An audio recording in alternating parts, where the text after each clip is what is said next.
You simply can't miss the big franchises if they don't go away for a while. Players pined for a new installment of StarCraft, lamented the lengthy lack of the Duke, and wept tears of joy when Gran Turismo 5 finally dragged itself to the starting line. Fighter fans don't have to wait too much longer to taste the sweet return of one of the genre's most hallowed crossovers, Marvel vs. Capcom. To help make counting the days down easier, we answer some of your questions about this hugely anticipated brawler.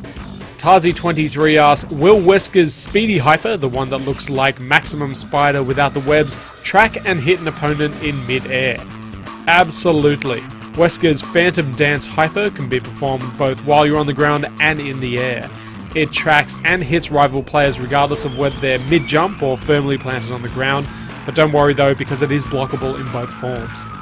Gummy Joe wants to know, does the game accommodate those new or inexperienced at fighting games, or is it more centered on a hardcore fighting audience?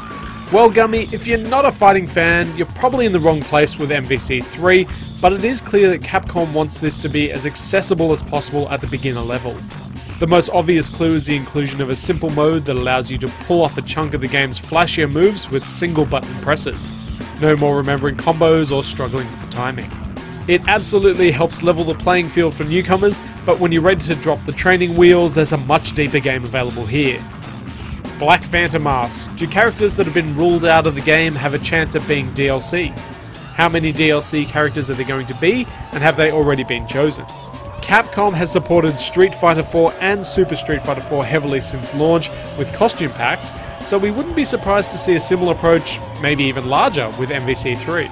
How many characters is up to them, but so far it looks like Resident Evil's Jill Valentine and Shuma Gorath will be reprising their roles in the game.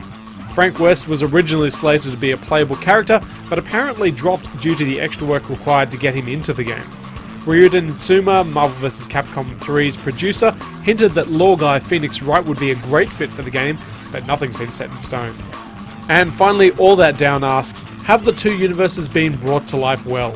Would you say one universe is more unique than the other?